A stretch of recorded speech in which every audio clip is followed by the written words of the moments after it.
New details about Tucker Carlson come to the surface. Donald Trump is considering Ron DeSantis for his vice president.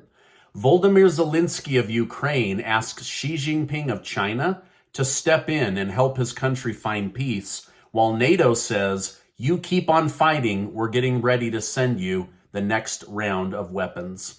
Thank you so much for liking and sharing these videos. It really helps me out, so thank you so much. At the end of this video, I'll tell you about a $10,000 cash giveaway that my wife and I are doing thanks to generous video sponsors. Also, don't miss out on the interview I did earlier today with former CIA agent Ray McGovern. He points out some very interesting pieces of information and then pulls it all together to show the corruption of the United States government. It's an incredible interview, and I'll link it at the end of this video.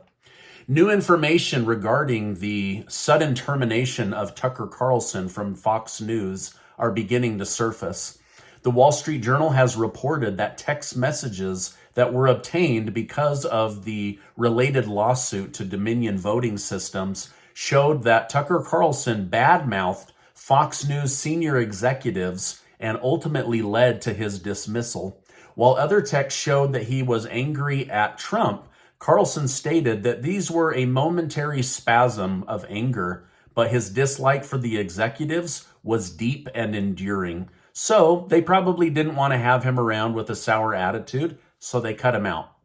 Now, the LA Times says just the opposite of that. They say that Tucker Carlson was beloved, but was removed for not sharing the same opinion as other news hosts and news stations regarding the January 6th Capitol breach. So ultimately, because Carlson decided to take a stance that it was a breach versus an insurrection, and that people were allowed in by the police based on video footage he was given, he was ultimately let go as Rupert Murdoch was worried that there could be another lawsuit coming. So ultimately, it looks like it was either the January 6th or his bad feelings towards senior executives. Now, according to the New York Post and Page 6, former President Donald Trump is being urged to consider making Florida Governor Ron DeSantis his running mate in 2024. They would win now, Ron DeSantis would then win, and the Republicans would hold the country for 12 years versus potentially 0 years or 4 years. Now, big Republican donors are saying that this would guarantee a win for Republicans, as many like Ron DeSantis, but he can't win without Trump's base, and Trump might not be able to win without the independents that are likely to vote for a Ron DeSantis vice president and future president. Now, to all of this, Trump says that he is listening to this idea, but hasn't made any final decisions on his vice president pick just yet. What do you think? Would Trump and DeSantis be a powerhouse team for the country, or would it be a total disaster? Let me know your thoughts in the comments down below. China's President Xi Jinping has finally spoken with Ukrainian President Volodymyr Zelenkyy via phone for the first time since the Russia-Ukraine war began.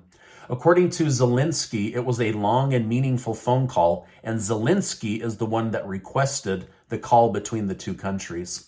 Zelenkyy stated, "We discussed a full range of topical issues of bilateral relations. Particular attention was paid to the way of possible cooperation to establish a just and sustainable peace for Ukraine."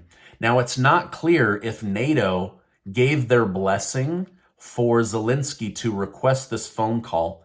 I know you might think, what does that matter? But it does matter, because NATO has given over $100 billion and basically depleted their entire weapons systems in some countries in order to support Ukraine. So they don't want to feel like Ukraine has now turned their back on them. At the same time, Ukraine needs to get out of this war, and they need to get out of it quickly. On the other end, China's foreign ministry claims Xi's main reason for the call was to promote peace talks between Ukraine and Russia. However, Xi also stated mutual respect for sovereignty and territorial integrity is the political basis of China-Ukrainian relations, which seems to indicate that Ukraine may be forced to bend the knee and agree that Taiwan is a part of China in order for these peace talks to continue. So China wants to do business with Ukraine. They want to pump railroads up through Ukraine into Western Europe, but they also want Ukraine to bend the knee and kiss the ring and say, Taiwan is a part of China. Now, following this conversation, China announced that it will be sending the former Chinese-Russian ambassador to Ukraine. This envoy will reportedly lead in-depth communication between the two countries. Now, I'm personally expecting China to get Ukraine to either back out of joining NATO or give up Ukrainian territory as a condition of peace for Russia to surrender and retreat back to their country. Ukraine will have to choose between the lesser of two evils, as they won't want to agree to either, but if they want peace, they will have to agree to one of them, is the big speculation. While Xi is dealing with Ukraine, President Biden has warned North Korea as they continue to threaten nuclear attacks against their neighbor, South Korea. Biden stated, look, a nuclear attack by North Korea against the United States or its allies or partners is unacceptable and would result in the end of whatever regime were to take such an action. So basically, if you do anything, we will wipe you out and you will no longer rule your country. In fact, President Biden has doubled down on defending South Korea, as his administration has just announced a new declaration that will focus on fueling nuclear deterrence efforts in response to dangerous behavior by North Korea. The first deterrence effort is already planned and will come in the form of nuclear ballistic submarines being sent to reside just off the coast of South Korea. So the United States is basically fighting Russia through Ukraine. They're provoking China, and they're now looking to defend South Korea. Is the U.S. military being spread too thin? Only time will tell. Now, in lieu of his 2024 presidential campaign announcement, President Joe Biden has walked back a major selling point for his second term. Previously, Biden claimed that he is the only candidate that could defeat Donald Trump, which made voting for him an easy decision. However, when asked if he still stands by this comment, Biden stated, I may not be the only one, but I know him well and I know the danger he presents to our democracy, and we've been down this road before. I have to ask, if he's not the only one who can beat Trump, does he really think that he is the best choice for Democrat voters? By the way, they say our democracy is in danger. We're actually not a democracy. We're a constitutional republic, but that's what they always say, right? Now, recent polling seems to indicate that President Joe Biden is not very popular, even among Democrat voters, as many of them say, we want someone else in office. Now, I believe making this admission will ultimately give others who want to run against Biden an opportunity to shine as we get closer and closer to the election cycle. The Pentagon is admitting that they're having a hard time getting a plan together on how to get American citizens out of the war-torn country of Sudan. The battle there continues to intensify as the two military-led groups fight it out in major cities and metropolis. The window for safely evacuating Americans may have already come and gone. People will now have to find their own way out, similar to what happened in Afghanistan, and so far many of them are just trapped under Taliban rule. So we'll see what happens in Sudan. The feud between Florida's Governor Ron DeSantis and Disney is heating up big time.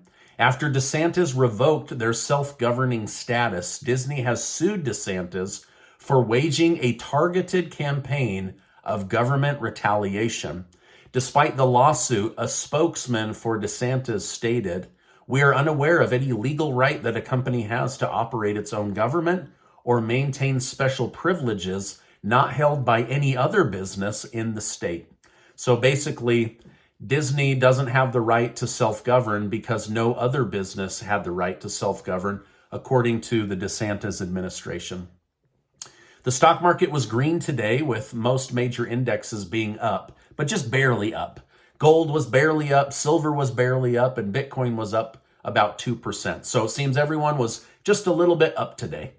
Now, Casey and I are giving away $10,000 in cash, thanks to generous video sponsors. One of you is going to win $5,000 and 5 of you are going to win $1,000. I cannot wait till the end of the month when I get to give that money away. And thank you so much to our video sponsors for helping Casey and I bless the lives of those that win right here in our YouTube community. Now, before you go, I want to remind you that you are amazing.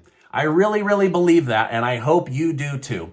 Hey, do me a favor, check out that interview from former CIA agent Ray McGovern. It's really good. He goes through some incredible details that even I was blown away by. Hey, there's a lot of places to get your news, so thanks for stopping by, and I'll see you on the next video.